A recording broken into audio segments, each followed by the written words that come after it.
one of the big things in SEO is that you really want to build up, it's called topical relevance and authority. The general idea is that Google wants to see that you're an expert because they're really heavily focused, at least now. And even it was starting to be more even like relevant then, but it's called EEAT. So it's experience, expertise, authority, and trust. So it's baked into Google's algorithm. And when I say topical relevance and authority, what I really mean is like covering every single possible avenue and topic like there is in your niche. Welcome back to the Honest Marketing Podcast, where you learn proven strategies to grow your business without selling your soul. I'm your host, Travis Albritton, and today you are in for a real treat. My guest is AJ Silber. He started, grew, and sold his SEO agency, the Guerrilla Agency, a Minneapolis-based SEO agency working with small businesses. And so we talk about his early days, how he got started in the agency world, how he got his initial set of clients, how he scaled beyond his initial network. And then at the end of the episode, we talk all about selling your company, which I know for a lot of you listening is something that you're thinking about or have thought about as a potential outcome for growing your business or investing in your business. And so I asked him all about his process, the things that he learned, some things to be thinking about and thoughtful about for yourself as far as positioning your business to have a high evaluation, all the way to what to make sure you put in the term sheet so that way you don't get stuck holding the bag after the fact. So definitely a wide-ranging interview, but I think you're going to find a lot of value out of it. Make sure you stick around to the very end of the episode where I'll give you my number one takeaway from my conversation with AJ. But here it is. Let's dive in. AJ, welcome to the Honest Marketing Podcast. Thanks for having me, man. I'm really excited today, to be honest with you. I mean, I know we spent the last even 10 minutes kind of connecting and talking, and I can tell this is going to be a fun one. So, yeah, for sure. If nothing else, we will have a pleasant experience between the two of us, and I expect everyone listening will as well. So before we jump into kind of the things I want to pick your brain on, I would love for you to just set some context on your background, specifically with the Guerrilla Agency that you led and grew and eventually exited, and then also tell everybody listening what you're up to right now. Yeah, no, this is, so I'll kind of give you the medium version of it, I guess I would say, because I can go pretty in depth for the last kind of 5-6 years, but kind of call it like circa 2017. I started doing some marketing consulting. Had absolutely no idea what I was doing. You know, there's a lot of small businesses that also don't have any idea what they're doing. So That's little knowledge, the little knowledge of the articles that I read on the internet were more than they knew, right? Which is all you really need to start kind of selling your expertise. So I ended up going to there was a brewery right down the street from my house in Northeast Minneapolis. It was called 612 Brew. So I walked in the door. I, at the time, was working kind of partially as a marketing consultant and partially as kind of call it the CEO, the single CEO of a software company.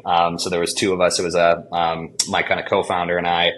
And so I was pitching that to him, and I also was doing, again, a little marketing consulting at the time, or attempting to do some marketing consulting. And so he asked me, he was like, hey, yeah, the software is really cool and all, but like, we need somebody to run our social media account.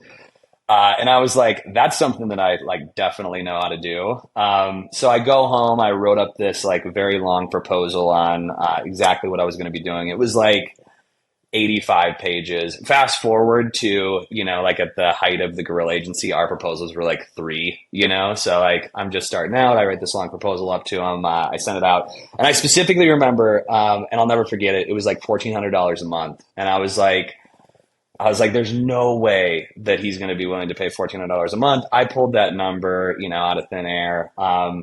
And he signed the paperwork and he said yes. And I started the next day. And I was like, oh my God, this is something that I could make money doing. This is insane. And then call it, fast forward like 6 months, I ended up having like, I think 8 clients. I got really lucky. I had a large network of individuals. I went to the University of St. Thomas, which kind of had a very tight-knit alumni network. So like at the time, it was a lot of, like, hey, I'm AJ. I also went to the University of St. Thomas, and, just doors get opened. So I was very, very fortunate there and grateful for that. So again, I built up, a lot of clientele in terms of like doing kind of social and SEO and SEM.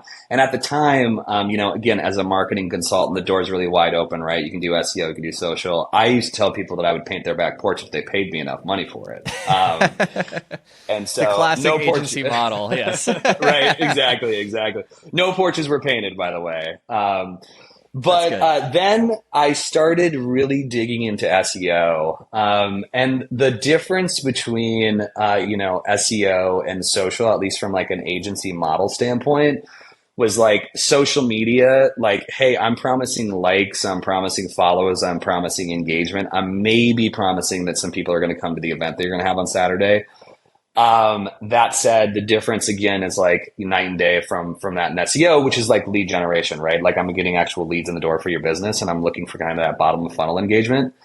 So I started really seeing success there and it was a much easier sell, right? Like, again, going up to these businesses and saying like, hey, I do this, I do social media versus SEO again was like, yeah, I'll pay more money for that. I'll pay more money for leads. And that's really what we're looking for. So I then decided like, hey, I'm dropping kind of this software gig. I'm really going to focus heavily on specifically niching into kind of SEO, SEM. And we always did web design just because it was kind of a necessity. We had to, like if somebody came to the door, small business typically didn't do web design or have a, web designer too.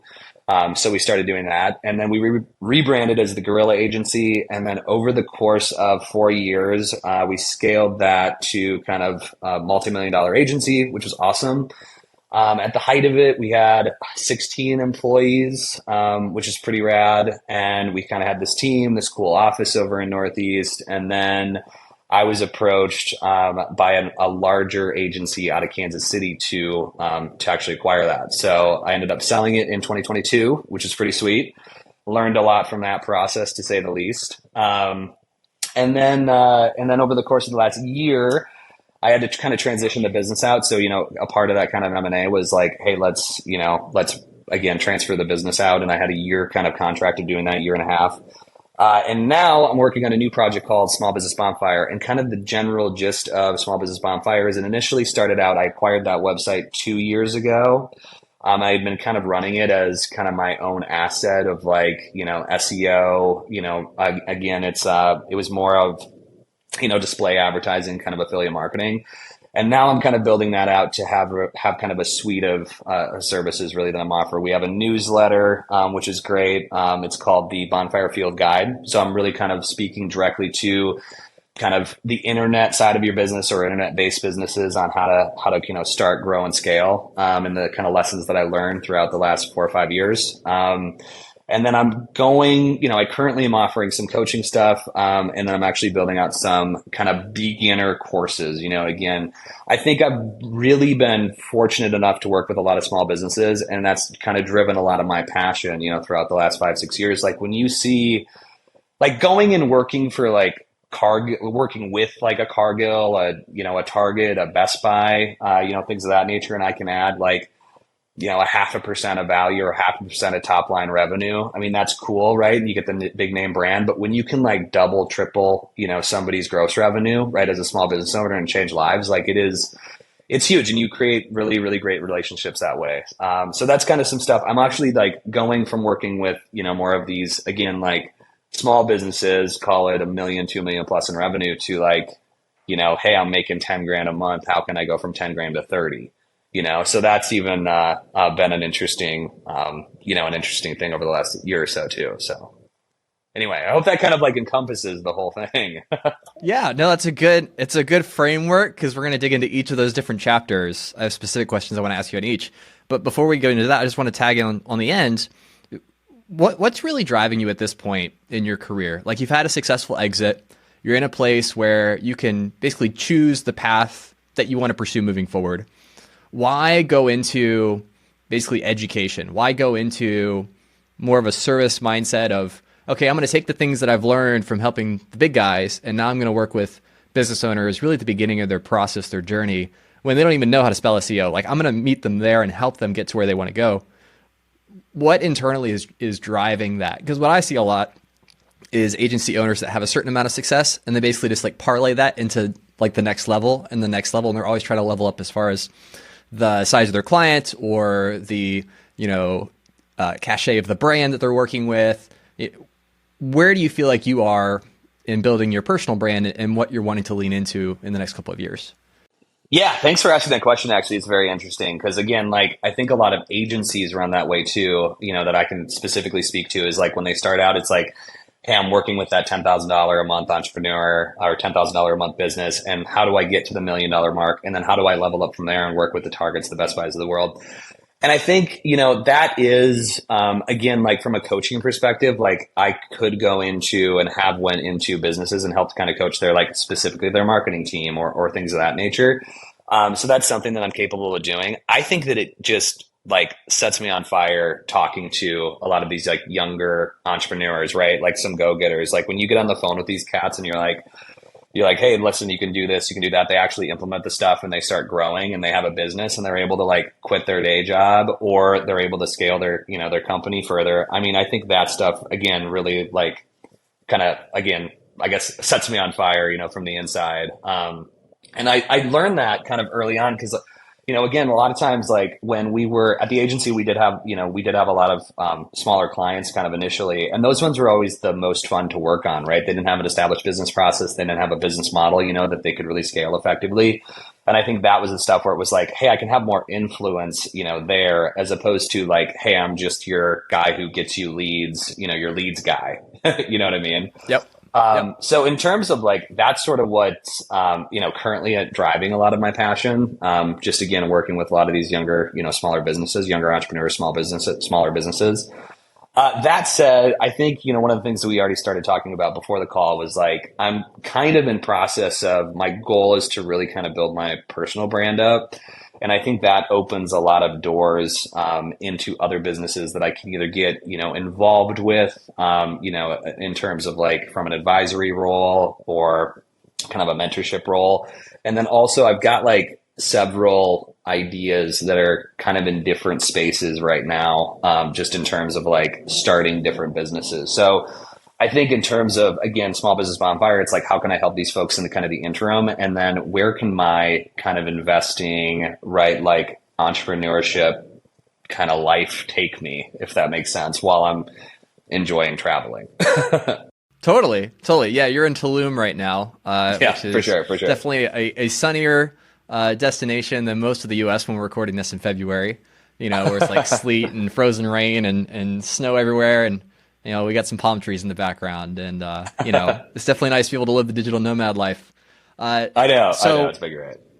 Yeah. So let's go back towards the beginning of your story where you were just getting started with your agency. You'd kind of stumbled into an agency model, which I find is more common than not. Like for me, that's what happened to me. I was like working professionally in podcast production, and then a company tried to poach me to work for them, and I was like, well, I'll do it as a contract on the side. But I'm busy, so I'll hire people to work under me to do the work. And I'm like, oh, this is actually nice. Like, what a wonderful world. Oh, I didn't discover something new. Like, this is the agency model. It's service as a service instead of software as a service. Once you got past your initial network, where I see a lot of agency owners specifically get stuck, is they talk to people they know, the people down the street, the people in their local kind of business owner networking group, and they tap that out. That inventory's gone. Now you need to reach new people outside of your immediate network if you want to continue to grow, and also just replace the inevitable churn of people not needing your services anymore. So what did you do in those early days to kind of step beyond your initial network? And what were the sales and the marketing strategies that you used to be able to lead to the scale that you ultimately saw with your Guerrilla Agency? Yeah, it's sort of, to be 100% honest with you, it's sort of doing exactly what you're doing right now, right? Like you're running a podcasting agency, you also run a podcast, you know what I mean? So we did the exact same thing from, at the Guerrilla Agency. I knew early on that my network was going to run out, you know what I mean? I mean, referrals are kind of the lifeblood of every agency or every service-based business when they first start out, and those do end up drying up. Or if they don't dry up, necessarily, I mean, you can overtake, in terms of leads that you're getting from referrals by, 5-10 fold by, again, investing in your own marketing. So that's something that we did very early on. I think, I haven't looked it up in the last like 6 or 8 months, but I'm pretty confident that we're still ranked like number one for like Minneapolis SEO. in Minneapolis. I'm pretty confident. And so we did, again, just that. So we invested heavily into our own SEO efforts. And from a service-based business, SEO works well for like 70% of all businesses out there. There's very specific businesses, and a lot of times those are in like the SaaS space, especially if you're like inventing something that's brand new that doesn't have a lot of like search volume. Those are really hard to kind of like rank for because you're again creating a blue ocean. But from a service-based business standpoint, or even like a product-based business standpoint, like SEO works super well. So that was one of the things that like we knew early on I knew early on was like, I got to invest in my marketing like today, especially SEO because it takes so long.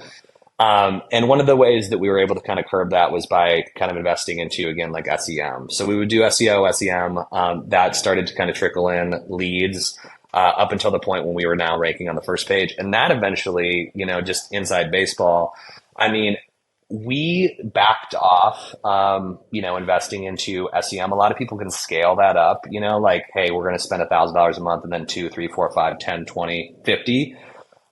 We actually backed off of that because our SEO efforts were driving so many very, very quality leads to us, that we really didn't see we saw diminishing returns from investing further into SEM, if that makes sense. One of the reasons that we did that, or one of the reasons that we kind of kept going, and, AdWords, generally speaking, is called search real estate. I'm getting in the weeds here.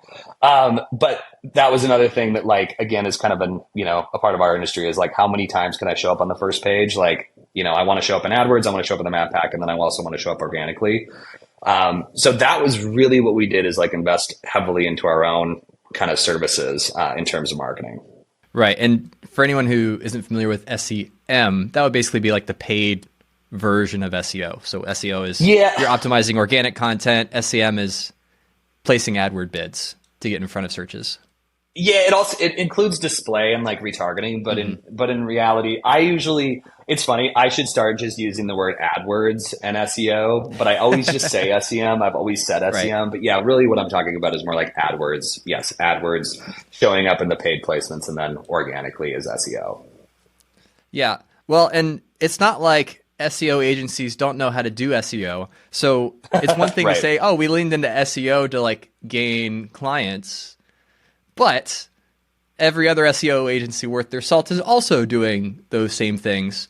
So how did you execute your SEO strategy in a very competitive, keyword string where it's like, I need digital marketing help for my small business? That's almost like trying to be the number one organic result for credit card or like new credit card or, personal injury law firm. Like they're very competitive niches. So how did you execute your SEO strategy to be able to have that number one organic placement? Like what were the elements, the things that you did on a content side, on a web side, like kind of like break all that down for me. Yeah, for sure. So, at the time, this is such a deep topic. I want to again, I don't want to go too far in the weeds. But so at the time there was a really heavy emphasis on link building. How much do you want me to be explaining some of these terms that I'm talking about? So kind of like illuminate a little bit on what you're talking about, just to have some context for anybody who's like, I recognize that word, but I'm not sure it's ever been defined for me. Kind of like we did for SEM. It's for sure. So they're educated, but they're not necessarily like leading the digital marketing efforts for their companies. Yeah. So when we first started, I would say my advice to anyone who's kind of getting into the digital marketing game is start early and often. And that was one of the things that we did very well. And I kind of knew, going into this is like, hey, if I'm going to sell SEO services, and again, it's a very specific thing because it's like, hey, I got to show that I'm drinking my own Kool-Aid, if you were. So in that situation, like what we did is that I started out writing content. So one of the big things in SEO is that this is applicable to all businesses, is that you really want to build up, it's called topical relevance and authority. So the general idea is that, let's say, I always use the kind of example of like, let's say I'm selling apples, right? So if I'm an apple farmer, I own an apple orchard, what I would want to do is I'd want to start again, like talking about all of the apples. So like Granny Smith apples, Honey Crisp apples, et cetera, right? I'm talking about the characteristics of all the apples, like what are they? Kind of that like educational content. Because the general idea is that Google wants to see that you're an expert because they're really heavily focused, at least now, and even, it was starting to be more even like relevant then, but it's called EEAT. So it's experience, expertise, authority, and trust. So it's baked into Google's algorithm. So again, the general idea is that you want to build up that topical relevance and authority. So if you look at like website A and website B, right, it's you and one of your competitors. With website A, let's say website A has, 20 pages of content, right? And it's all of their service pages and they got 2 blog posts. Website B has 500 pages of content. They've got all of their service pages and all these these blog posts that cover every single individual like topic and subtopic on apples, right? Apple trees, apple orchards, et cetera, et cetera. What eventually happens is that Google sees you as kind of an experienced expert in that space because you've built up, again, that topical relevance and authority. And when I say like topical relevance and authority and like building up that, and what I really mean is like covering every single possible avenue and topic like there is in your niche. And so the ways that we did that were we used, a lot of times, again, we're an SEO agency, so we use software. So we use like Ahrefs. But you can also do like a Google search or use a free tool. But the general idea is that you want to just build up it's called a topical keyword map. So the idea is that you just want to write down like every single possible, topic. And so I would start, again, using my example, I would start with like Honey Crisp apples, and I would write that at the top of my like spreadsheet. And then I would write down every single thing that I could possibly talk about in terms of like Honey Crisp apples. Then I would move on and then write about, the next type of apple. I'm really like, no, is it like me or am I blanking on like all the types of apples right now? So now I'm talking about Granny Smith or pink ladies, right? Yeah, exactly. So then I'm talking about the pink lady and then I'm talking about the Granny Smith and, I'm just going down like those rungs. And then, so one of the things that I can't like stress enough, and again, this is where I'm kind of delving into the weeds a little bit, strategy session is like, there is such thing as like getting too far away from the topic. So like, for example, like let's say I'm selling apples, right? Like I'm talking about apples. That's great. That's like on the nose. I can talk about apple trees because they produce apples. That makes total sense. I can talk about an apple orchard because that's in apple trees. Apple pie, a little bit too off, right? I'm not going to talk necessarily about apple pie because then that becomes like a recipe thing and it just doesn't make a ton of sense. So there is such thing as like getting too far away from the topic, but essentially those like first 3 that I mentioned, you have to cover that topical relevance. So one of the things that I can't stress enough in terms of SEO is that nowadays, again, back then, it was more, like I had to actually like sit down and write the content. Now it's like more AI generated content. So I would not have, and we can talk about this, later. This could be a kind of a sidebar, but I would not have like AI generally just be spitting out content and be posting like 500 pieces of content a day. That just doesn't work. Google's going to see right through that. I would be very strategic about my briefs that I'm laying out for content and then writing that. I digress. So one of the things that we did early on is that we just wrote a ton of content. So we wrote a ton of content on the website. There's still a ton of content on the website. You have to refresh that content constantly on the website. So that was one of the things that we did. And then at the time, and it still is important, is link building. So acquiring links from like other websites to your website is huge. And the way that you can look at those is like votes of confidence in the content that you have on your site. So the general idea is like, if one way to build links, and it's kind of a little bit of I wouldn't say outdated way, it's more of a numbers game because you have to reach out to a ton of websites, but you reach out to a website, you say, hey, I'll offer you a piece of content, right, in the form of a guest blog post. And then there's a link in that piece of content that goes back to my website. And then that is kind of one link built, if that makes sense. So over the course of time, we built like thousands of links that way and in several other ways. And so we built up like that authority. And that really, to be honest with you, and I have no idea what Phil, who ended up buying the agency, has done in the last 6 or 8 months for the Guerrilla. But that really sort of like, to be honest with you, like solidified us. Like we're so far and above, like in terms of like website authoritativeness, that like EEAT, we're so far and above like the next competitor that it's going to be really hard to like even, after stopping doing SEO or, whatever the case is, like we're going to continue to ride out that first position, not forever. but it's going to be really hard to overtake us. So those are kind of the two things that I say. And then in terms of like growing your business, one of the things that you have to really focus on is like building out service-based pages. So, having the service pages on your website, making sure that those are really heavily targeted and perfectly optimized. And so like, again, using my Apple example, like if you're selling, again, Pink Lady apples, I was going to blank on the apples again. So if you're selling Pink Ladies, you got a service page dedicated to like Pink Lady apples and like Pink Lady apples for sale, Pink Lady apples online, whatever the case is, right there. That's an entire service page dedicated to it. And then all of that content that you wrote, like the Pink Lady content, does link internally to kind of that service page. And that really is all you do in terms of SEO in order to rank. There's a lot of like technical SEO stuff that you can look into. There's a lot of like, but that's the blocking and tackling of it. And then it's just doing that like consistently over time, every single day, putting in the effort every single day, waking up, like writing a blog post, things of that nature. And eventually it does pay off. I will say this though, that like the reason that I talked about AdWords is because like starting out, I always say like, if you're not getting any leads, start out doing AdWords, get leads in the door, right? To fuel your business while you're building up your organic kind of avenue. But I hope that answers your question. I feel like I did get a little in the weeds there. That's all right. It's good. It's good to, because it's one thing to, talk about SEO in the abstract. It's another to have like a tangible example that, someone listening can follow along to and think, okay, how would that apply to my business? Like what's my version of Granny Smith apples, right? And really see the application of these principles that we're talking about. And I love kind of where you ended, because I feel like for most business owners, SEO is the ultimate test of delayed gratification. It's like, 100%. It's important, but you're planting seeds and trees that are for like next year's harvest. 100%. And so it can be hard. It can be hard to like prioritize it, because it's like, well, I need cash now. It's like the JG Wentworth jingle, right? But 100%. if you want cash a year from now, this is what you got to do today. Yeah. And, I think it's interesting because, after working with, at this point, like 100 plus small businesses, like we had tons of clients over the course of 5 years that started working with us. I always like to set expectations like, hey, listen, this is going to be, $5,000 a month, and you're going to have to invest that for 6 months before you start to see results. And it's going to be a year plus until you get kind of maximum results. And no matter how many times I said that, it made sure I said it, wrote it in the contract, big bold letters at the top. You know what I mean? This is going to take a while. It's like 3 months in. It's like, where are my leads?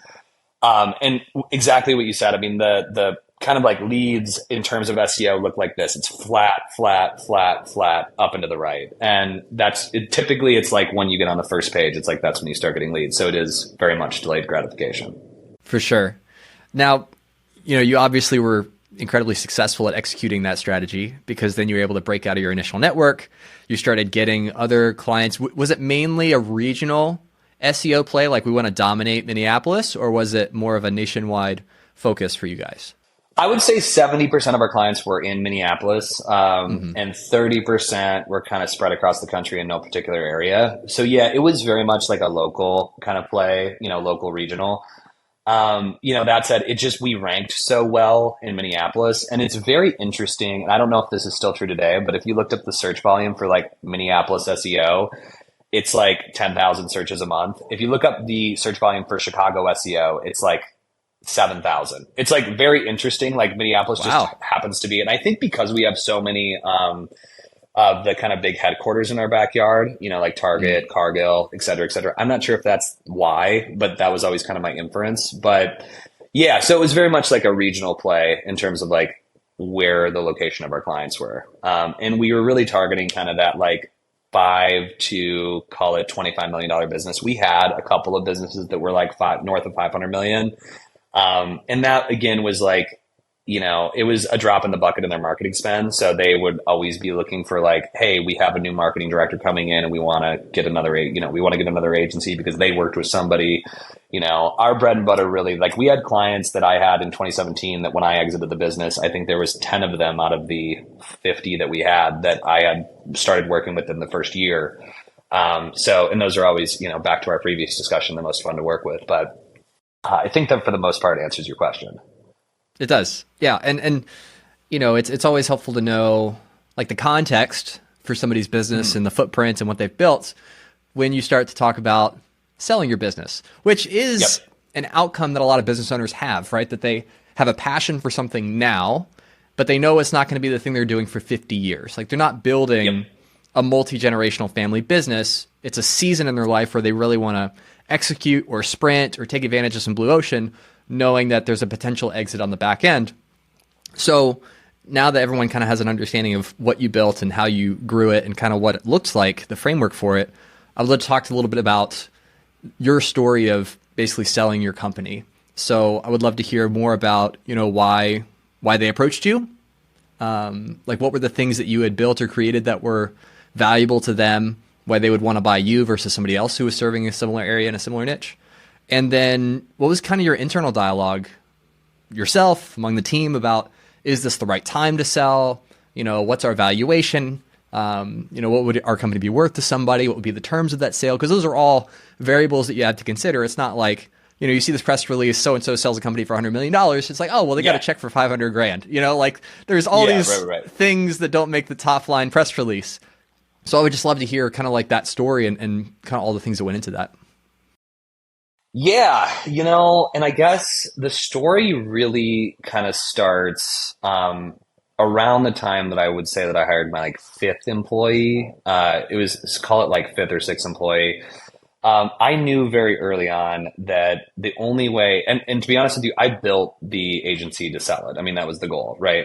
I didn't want to, and kind of to your point, I knew that I wasn't going to do this forever. I love working with small businesses. I love working with the clients that we worked with. I love doing marketing because it's very data backed. That said, I just knew that I wasn't going to want to do this forever. I would consider myself more leader, business owner, kind of that side of the table, as opposed to digital marketer.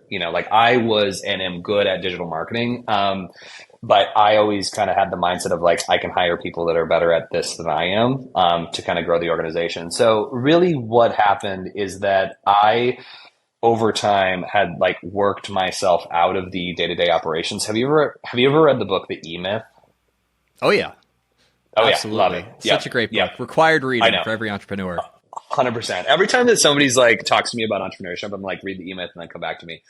E-Myth is a great book. So, and that was sort of my I was the tactician, right? And then I always knew that I had to kind of grow up to be, the entrepreneur. So that was the biggest thing that made our business attractive, to somebody that was selling it. And one of the biggest pieces of advice that I give to somebody that, again, is hiring their first, second, or third employee, how can you, again, grow and scale this thing, without you being a part of the day-to-day operations. Another way to put it is how can you work on the business as opposed to in the business? So that was kind of my big mindset shift. At that time, it was hey, I've got to really work on, again, I'm going to take less money home because I'm now no longer operating part of the business. At least at the time I would. So I kind of made the jump at that point to say okay, I'm going to become the role of CEO, call it, president, whatever you want to say.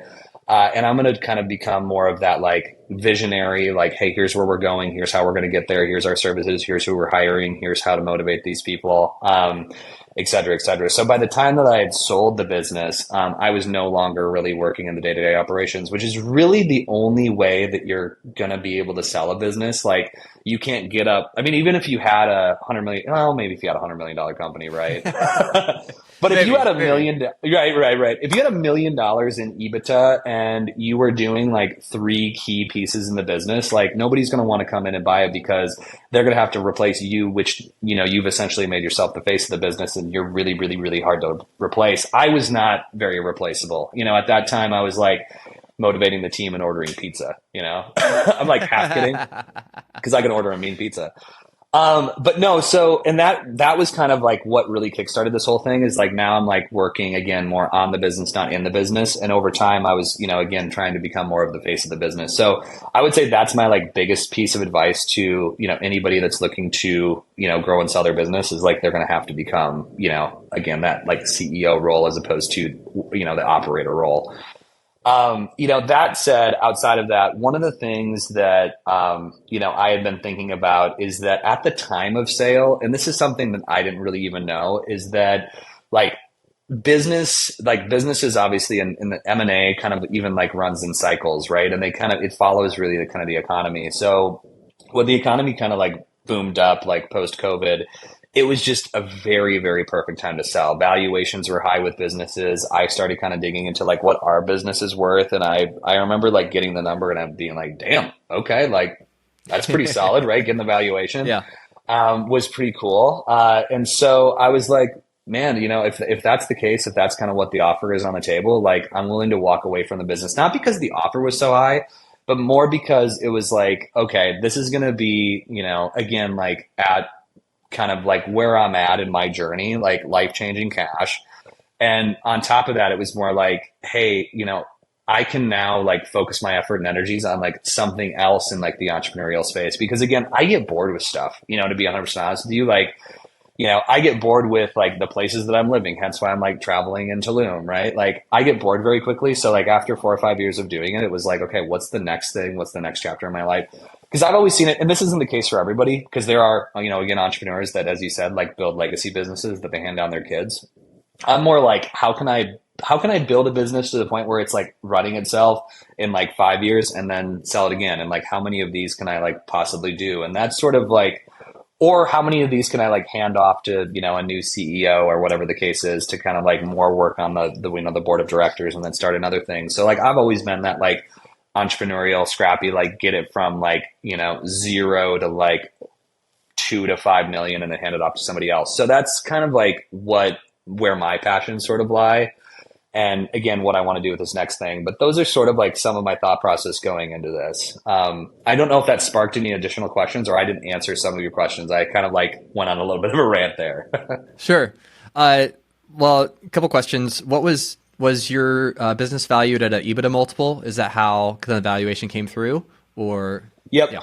Yeah. So in the two ways, really like the two most common ways that businesses are valued, at least in our space, in the agency space, was an EBITDA. Ours was an EBITDA multiple, specifically because I wasn't, really part of the day-to-day operations. Sometimes it's like owner's discretionary earnings, which is another way to value a business, and really that's like EBITDA, but then add back in how much you're paying the owners, especially if they're like very much a part of the business. So that's typically used when it's like, call it like, and it's used all the way up and down kind of the scale, but like typically that's used with like a 2 to 3 person business where the founders are like very much an integral part of the business, right? And then maybe they're just selling off a share, a certain number of shares or whatever the case is. But ours was EBITDA multiple, yeah.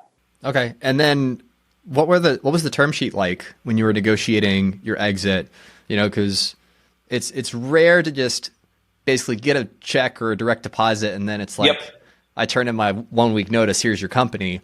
What was that like, that exit process for you? Just so anyone listening actually has an understanding of what is typically involved when you're selling a company to an investor or to another company and the handoff process so that you can fully integrate the business in with them. So that way they can start to see the returns that they're looking for why they bought the business in the first place. Did you have any performance metrics built into timelines and things like that? As far as your own compensation, like what did your term sheet look like, and what were the things that you wanted to make sure were included in there to really make it as good as possible for you? I love that you asked that question. I have not gotten asked that question on a podcast. So there's a couple of things that are included in all term sheet. I'm going to talk about like my specific situation, plus like if you're going to sell a business, like some things that you should look out for. And I think like the biggest couple of, terms that are in a term sheet are typically like the non-compete clause is huge. So like, what does the non-compete section of the contract look like? How long are you going to be able to not compete with the business, and like in what region? So like, our term sheet had a pretty hefty non-compete because I didn't really care because I don't want to run another SEO agency.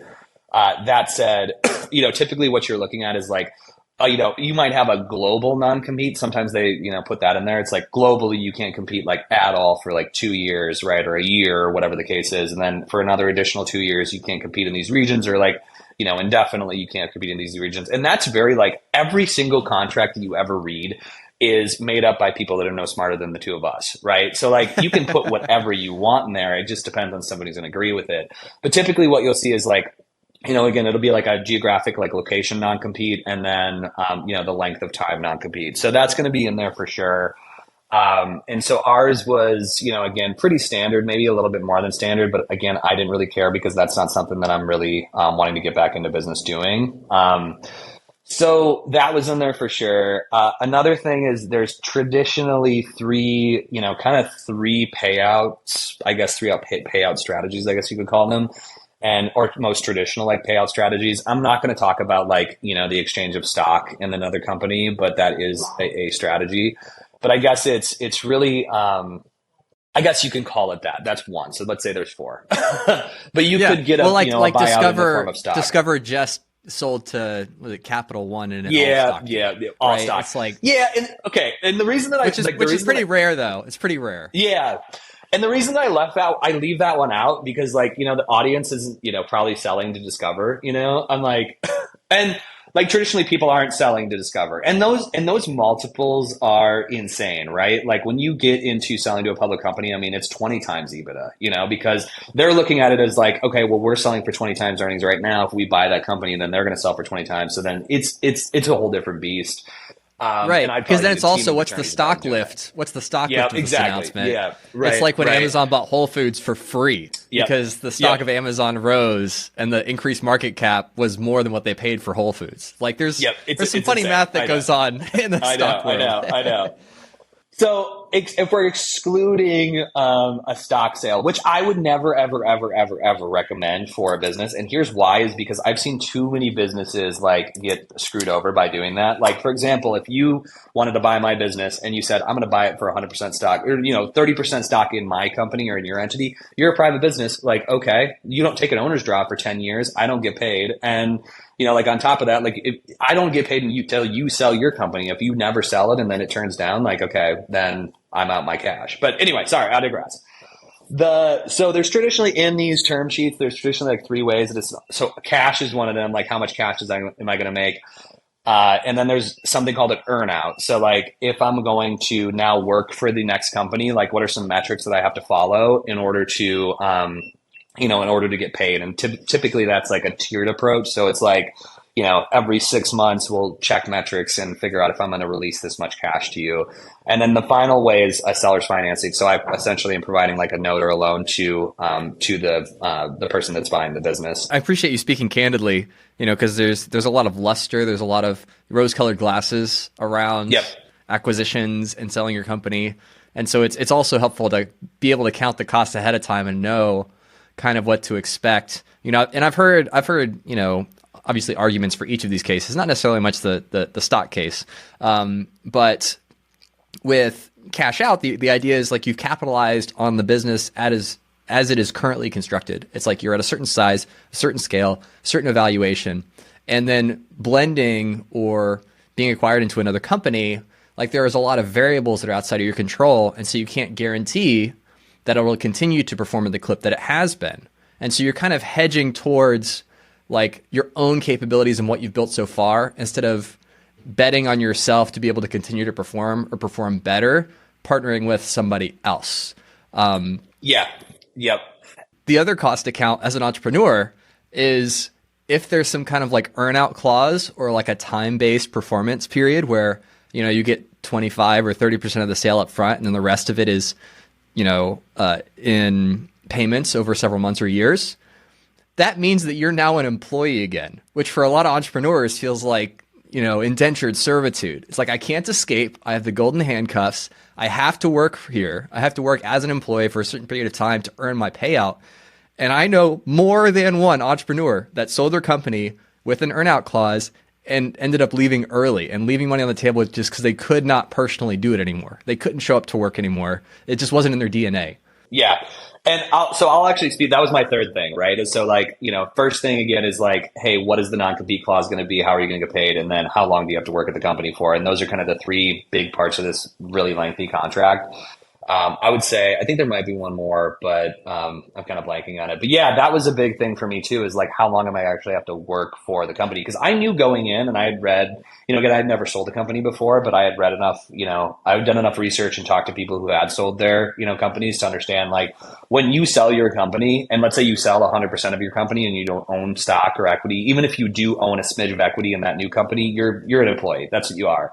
And so like I was really, really fortunate, generally speaking, because Phil was incredible. I mean, he was so easy to work with. He's the nicest guy in the entire world. I can't say how lucky I am because I've heard horror stories of how the new owner's a jerk, right? And I think like that I was very fortunate in that regard because again, like I can't say enough about Phil. He's a stand-up guy. He's one of the, I would say like, he has become a friend of mine, that I would call on to like bounce ideas off of. I think he's again, a very great guy. And I was lucky in that regard. But make no mistake, you're going to be an employee, and it depends on how long you're going to work, there in that kind of golden handcuff thing. So going in, like that is something that you can definitely negotiate. Like, and that was one of my tenets too, where I was like, hey, I don't, again, the earnout thing, I'm not super excited for.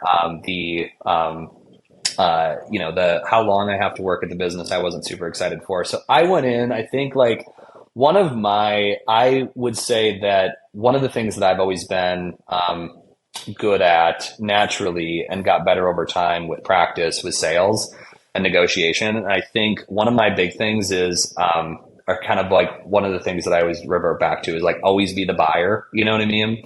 And so I went kind of to the table with like, hey, here's some of my like, not non-negotiables, but here's some of like the things that, I'm looking for in terms of a sale. And that started like really early on. So like the process really, kind of just, again, a little sidebar is that like it took 6 months to sell the business. So it took quite a while. And so from like soup to nuts, start to finish, it was like we started kind of the due diligence phase. And then, well, we first, had a couple of conversations, then we go into due diligence, then it was financing. And so like in terms of, that first initial couple of meetings, I mean, we were talking about the business, at a very high level. And then like, what are we looking to, get out of it or get forward, or what are just kind of some of these high level terms. And so I went in, in every relationship that I try to go into, I try to set expectations. So I was able to go in early and be like, hey, this is kind of the expectations that I'm really setting before you get too far down the line. Because in reality, like if you can get in that first couple of conversations and be like, hey, this is kind of like not some of my non-negotiables, but this is really what I'm looking for. And he's like, yeah, no sweat. Like, that's kind of what I was thinking too. It's like, okay, now we can have this conversation further. I talked to several people who were like, several other people who were like, hey, you're going to have to work here for like 3 to 5 years. And, oh, by the way, you're going to, we'll give you 5% of the company and stock wise, and you'll get this in cash. And otherwise the rest of it's going to be an earnout. And it was just a bunch of like crappy offers. I had a couple of really great all cash offers too. So there was like there was a bunch of stuff on the table for me to kind of consider, but yeah, again, like I think setting an expectation was like huge going into this whole thing. Yeah. It's like the first date version of like when you're intentional about finding a life partner. It's like, do you want to have kids? Let's get that out early. Cause if there's no agreement there's no reason for a second date. Right. And so you kind of have that conversation up front. Yeah, for sure. Yeah, that's exactly right. So we've covered a lot of ground here. Really appreciate all the things that you shared. Where can people go to learn more about what you're doing right now and connect with you online? Where's the best place for people to connect with you? Yeah, I would say right now, LinkedIn is probably the best place to connect with me. So it's just AJ Silber. Search that on LinkedIn. And I think I'll send you the link for that if you want to put that in the show notes. Otherwise, Small Business Bonfire is my new website, kind of my new venture. So you can kind of reach out to me there if you want to chit chat. And otherwise, I think the best place to, I guess, learn from me would be the Bonfire Field Guide newsletter. So just getting a part of that. Again, that's on my LinkedIn profile. That's on the website. So, and again, I put out a weekly, tip, tactic, or strategy kind of for small business owners to grow. Perfect. We'll link all that in the show notes for your convenience. AJ, thank you so much for being here, and thanks for sharing all your expertise with us. Yeah. Love it, man. Thanks for having me. So I would say that my number one takeaway from my conversation with AJ is make sure that if you have an eye towards selling your company at some point, some kind of exit, some kind of season beyond the one that you're in, make sure that you take the time to remove yourself from the daily operations of the business. That if it's a lifestyle business, you want to do it forever, then it doesn't matter if you're integrated into everything that you're doing. It doesn't matter if you're the salesperson and the marketing director and the product developer and the person answering customer support emails, because that works just fine. But if at some point in the future, you do want to do something else, you want to sell your business to someone else, then you need to remove yourself from the business. Otherwise, you working in the business is going to be a hindrance to selling it instead of an asset that you're offering to make somebody want to buy it. So just something to keep in mind. Definitely make sure to check out all the links in the show notes to AJ's LinkedIn profile, his website, his newsletter. Connect with him over there. Let him know that you heard him on the podcast, and he would love to serve you and continue to help you in whatever you're doing with your business and as far as growing it and getting more leads. Thank you for listening to another episode of the Honest Marketing Podcast. Until next one, stay honest.